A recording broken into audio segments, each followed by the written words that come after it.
السلام علیکم ناظرین کرام، نئی ویڈیو میں آپ کو خوش آمدید کہتے ہیں۔ ساری دنیا میں اپنی جگ ہسائی کروانے کے بعد بند کمروں میں بیٹھے ہوئے چھوٹے لوگ اب آپے سے باہر ہو گئے ہیں۔ تازہ ترین صورتحال جو میری انڈرسٹینڈنگ میں سمجھ آ رہی ہے وہ یہ ہے کہ جتنے لوگوں کے کاغذات منظور ہو گئے ہیں، اگر تو وہ جیتنے والے کینڈیڈیٹس بھی ہیں، یعنی پی ٹی آئی کی موجودہ صورتحال میں نمبر 1 چوائس ہیں، ان کو 9 مئی میں اٹھا لیا جائے گا۔ ایک نئے کریک ڈاؤن کی تیاری ہے۔ یہ فائنل فیز جنگ کا شروع ہو چکا ہے۔ یہ میری انڈرسٹینڈنگ اس لیے ہے کہ اچانک سے ایک گڑا مردہ پھر سے زندہ کیا گیا ہے۔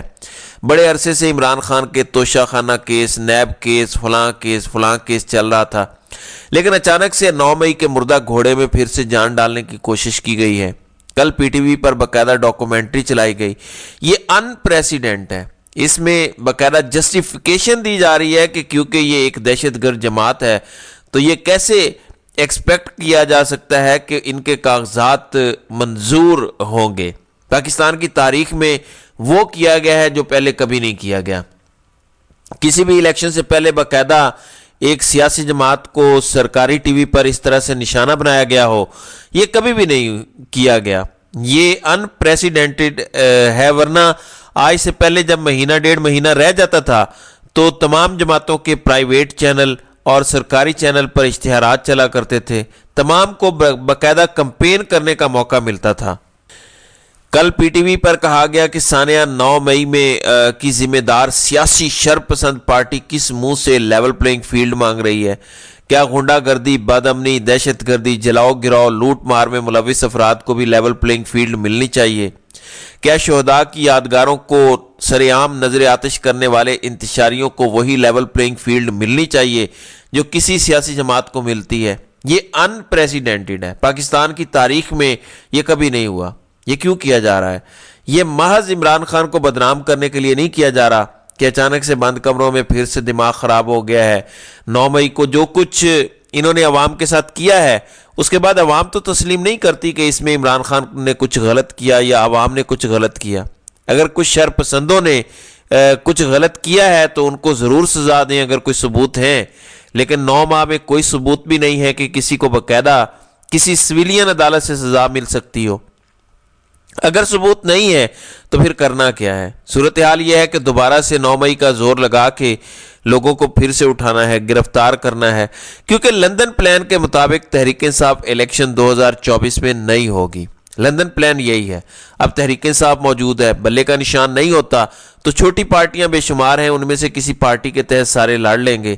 پارٹی نے الیکشن لڑ لیا تو لوگ تو غصے سے بھرے بیٹھے ہیں، اور یہ سب کو پتہ ہے ان لوگوں کو اپنی گردنوں کے گرد پھانسیوں کے پھندے نظر آ رہے ہیں۔ اس کے لیے یہ سسٹم اپنی بقا کی جنگ لڑ رہا ہے۔ یہ غیر معمولی بات ہے کہ نگران وزیر اعظم، نگران انفارمیشن منسٹر کھلے عام آ کے عمران خان کے خلاف تقریر کر رہے ہیں، انٹرویوز میں ان کے خلاف بیانات دے رہے ہیں، میڈیا پہ آ کے چینلز پہ انٹرویوز دے رہے ہیں، یونیورسٹیز میں جا کے خلاف بات کر رہے ہیں۔ یہ محض مذاق نہیں ہے، وہ کچھ ہو رہا ہے جو کبھی نہیں ہوا اور شاید آئندہ بھی کبھی نہ ہو، کیونکہ ان کی طاقت سے گرپ ہمیشہ کے لیے کمزور ہو چکی ہے۔ دوبارہ یہ گرپ کبھی ان کو نہیں ملے گی۔ یہ جو 9 مئی کو سب کچھ کیا گیا تھا، اس کی ایک وجہ یہ بھی تھی کہ ادارے کے اندر سے عمران خان کی کیونکہ بہت زیادہ سپورٹ ہے، 80 سے 90% سپورٹ ہے، اس کو ختم کرنا مقصود تھا۔ یہ بات میں بھی جانتا ہوں، آپ بھی جانتے ہیں۔ تو کیا 9 مئی کے بعد یہ سپورٹ ختم ہو گئی ہے؟ ان لوگوں کے لیے جو کسی شک میں اگر پڑ گئے ہوں، ویسے تو لوگ سمجھدار ہیں اور شک میں نہیں پڑتے، میں صرف ایک ویڈیو کا چھوٹا سا کلپ آپ کو سنوانا چاہتا ہوں، یہ ذرا سنیں۔ بڈھے غیر جرنیل آتے ہیں اسرائیل کی نمائندگی اور اس کی ترجمانی کرنے کے لیے، بڑے بڑے لوگ پیدا کیے ہیں انہوں نے۔ آج ہمیں وہ عقل سکھاتے ہیں۔ بھائی تمہیں ہمیں جنگ کا طریقہ سکھاؤ، لڑنا کیسے ہے، جنگ کا طریقہ بتاؤ، کشمیر کیسے حاصل کرنا ہے، وہ طریقہ بتاؤ کہ بنگال کیسے دینا ہے، ہمیں یہ طریقہ بتاؤ اسلحہ کیسے پھینکنا ہے۔ اپنے حدود میں رہو۔ یہ صرف ایک فضل الرحمان کا بیان ہے، نواز شریف کے ایسے بے شمار بیانات موجود ہیں، خواجہ آصف کے بیانات موجود ہیں، اور تقریباً تمام پارٹیوں کے ایسے بیانات موجود ہیں جو پی ڈی ایم کا ایک چربہ بنایا گیا تھا جس میں یہ صرف چند شخصیات کی بات نہیں کرتے۔ یہ 1947 سے لے کر آج تک جتنی جنگیں ہم لڑے ہیں یہ اس میں فوج کو تانا دیتے ہیں۔ جیسے خواجہ آصف نے کہا کہ تم نے 65 ہارا، تم نے 71 ہارا، تم نے کارگل ہارا، تم نے سیاچین ہارا، پھر بھی تم ہماری ہڈیوں سے گودا نچوڑ کے کھا رہے ہو۔ یہ ان کے الفاظ تھے۔ یہی بات ابھی فضل الرحمان نے کہی ہے کہ تم ہمیں بتاؤ کہ اسلحہ کیسے پھینکنا ہے، بنگال کیسے دینا ہے۔ یہ تانے ہیں۔ میں چیلنج کرنے کے لیے تیار ہوں جو لوگ یہ مائنڈ گیم کھیلتے ہیں اور لوگوں کی ذہن سازی کرنا چاہ رہے ہیں کہ عمران خان کوئی ملک دشمن ہے یا کوئی غدار ہو گیا ہے۔ ایک عمران خان کی کوئی ایسی لائن مجھے سنا دیں جب کبھی عمران خان نے ادارے کے بارے میں ایسی بات کی ہو۔ یہ نواز شریف نے باتیں کی ہیں، خواجہ آصف نے کی ہیں، یہ بھی فضل الرحمان کا میں نے کلپ آپ کو سنوایا۔ یہ سنانے کا مقصد یہ تھا اور اس پر بات کرنے کا مقصد یہ تھا کہ یہ جو بار بار 9 مئی کو لے آتے ہیں، مقصد یہ نہیں ہے کہ کوئی ادارے کے ساتھ بات ہو گئی ہے یا عمران خان نے کوئی ملک دشمنی کر دی ہے۔ مقصد یہ ہے کہ عالمی قوتوں کے ساتھ جو معاہدہ ہوا ہے اس کے مطابق بھگوڑے کو لانا ہے، اور اگر وہ معاہدہ نہ بھی ہو تو کم از کم عمران خان کو نہیں آنے دینا۔ یہ تو سرٹن معاہدہ ہے، پاکستان کو اس کی کوئی چھوٹ نہیں ہے کہ عمران خان واپس آ جائے۔ مسئلہ صرف یہ ہے کہ پہلے تو عالمی قوتوں کے ساتھ صرف ڈیلیں تھیں، لیکن ان ڈیلوں کو پورا کرنے کے لیے جرائم کی اتنی لمبی فہرست تیار ہو چکی ہے کہ اب عالمی طاقت اگر کہیں کہ ہمیں پرواہ نہیں ہے، کرواؤ الیکشن، جو بھی جیتتا ہے آ جائے، اب لوکل لوگ نہیں ایکسیپٹ کر سکتے کہ عمران خان آئے۔ اس لیے لڑائی میں شدت آتی جائے گی۔ تو منصوبہ سمجھ لیں ان کا، یہ ساری تمہید باندھنے کا مقصد کیا تھا؟ جنہوں نے ٹکٹ لیے ہیں اب یہ ان کو 9 مئی کے مقدمات میں گرفتار کریں گے۔ جو سوشل میڈیا پر ریپریزنٹ کرتے ہیں جو لوگ پاکستان میں موجود ہیں، یہ ان کو اٹھانے کی کوشش کریں گے۔ جو تحریک انصاف کے ساتھ آفیشلی ریلیٹڈ ہیں، جو ملک سے باہر ہیں، اگر ان کی کوئی فیملیز یہاں ہیں تو یقینی طور پر ان کو ہراساں کیا جائے گا، اور یہ سلسلہ شروع ہو چکا ہے اور یہ آگے بڑھے گا۔ عمر تنویر بٹ، ڈائی ہارٹ عمران خان کا سپورٹر اور ٹکٹ ہولڈر، مارے کھانے والا، سر پھڑوانے والا لیکن پیچھے نہ ہٹنے والا، اس کو پتہ نہیں کیسے رکھا گیا، کیا تشدد کیا گیا، حالانکہ اغوا ہونے سے پہلے اس کا بیان موجود ہے کہ میں حلف اٹھاتا ہوں کہ ایسا کچھ بھی عمران خان نے نہیں کہا یا ایسا کچھ نہیں ہوا، لیکن اس سے بھی بیان دلوا دیا گیا ہے 9 مئی کے حوالے سے۔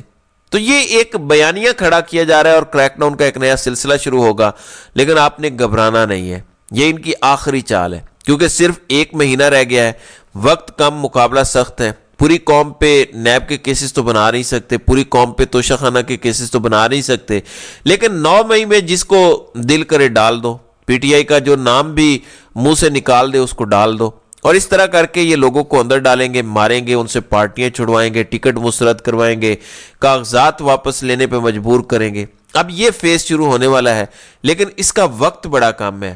لوگ اگر تگڑے رہ گئے، یہ کہنا بڑا آسان ہے اپنے گھر کی کمفرٹ میں بیٹھ کے، لیکن میں آپ کو یقین دلاتا ہوں یہ قربانی جو لوگ دیں گے تاریخ ان کو سنہرے حروف میں لکھے گی۔ پاکستان کی آنے والی نسلیں ان کی ہمیشہ قرض دار رہیں گی اور ان کی نسلوں کی بھی عزت کریں گی۔ یہ اتنا بڑا اور نیکی کا کام ہے کہ 25 کروڑ لوگوں کی حقیقی آزادی کے لیے چند لوگ یا 100 لوگ بدترین تشدد سہ رہے ہیں، اور جو 10,000 قید میں ہیں ان میں سے کچھ چھٹے بھی ہیں، وہ بھی 25 کروڑ کی جنگ لڑ رہے ہیں، جیلوں میں ہیں، تشدد برداشت کر رہے ہیں، ظلم برداشت کر رہے ہیں، لیکن جھک نہیں رہے۔ ان خواتین کو بھی سلام جو جھک نہیں رہے، اور ہر قسم کی تکالیف جیلوں میں جھیل رہی ہیں۔ یہ جنگ آپ جیتیں گے اگر آپ نے یہ 3-4 ہفتے گزار لیے۔ وقت ان کے پاس بہت کم ہے اور ان کی ٹانگیں کانپ رہی ہیں۔ عمران خان کی جیت انتہائی یقینی ہے، صرف آپ نے مزید 4 ہفتے برداشت کرنا ہے۔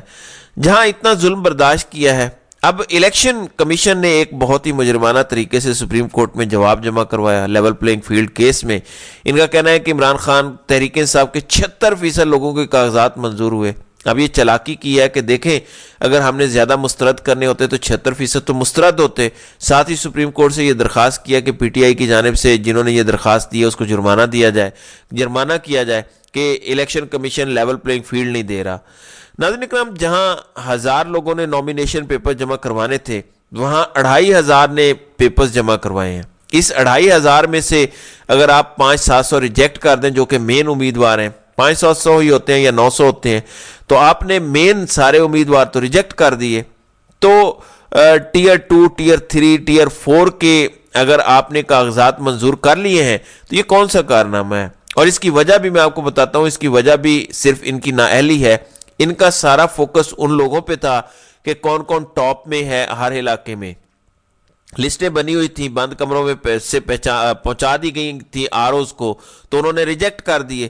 جو لوگ آؤٹ آف سلیبس آ گئے ہیں ان کے بارے میں عمران خان کی کہی ہوئی بات یاد آ گئی ہے، ایک تو یہ پڑھے لکھے نہیں ہیں، پھر یہ کوشش بھی نہیں کرتے کہ لکھ پڑھ جائیں، انہوں نے ان کی تیاری نہیں کی ہوئی تھی۔ تو جو باقی لوگوں نے داخل کروائے ہیں جن کو کوئی اپنے محلے میں نہیں جانتا، ان کے منظور ہو گئے ہیں، تو یہ ان کو کہہ رہے ہیں کہ پی ٹی آئی کے 76% ہم نے منظور کر لیا، تو یہ اب جو ہے وہ چلاکی کی گئی ہے۔ قاضی صاحب کل اس کی توثیق کر دیں گے اور کہیں گے کہ اتنے منظور ہو گئے ہیں تو کافی ہیں۔ تو لیکن سب جانتے ہیں کہ جب پی ٹی وی پہ خبریں چلتی ہیں کہ ایک جماعت دہشت گرد ہے، ان کے کاغذات منظور نہیں ہونے چاہیے، تو پھر سمجھ جائیں کہ ریاستی سطح پہ ایک جماعت کو روکا جا رہا ہے۔ اور یہ سب دیکھنے کے باوجود اگر قاضی نہیں مانتا اور لیول پلینگ فیلڈ نہیں دیتا تو آپ سمجھ جائیں گے کہ قاضی صرف نواز شریف اور اس کے سہولت کاروں کی ہی خدمت کرے گا اور ذلت کی اتھاہ گہرائیوں میں ہمیشہ ہمیشہ کے لیے ریٹائر ہو جائے گا۔ تو ناظرین کرام، آپ کی اس ویڈیو کے حوالے سے کیا رائے ہے؟ آپ اپنی رائے کا اظہار کامنٹ سیکشن میں ضرور کیجیے گا۔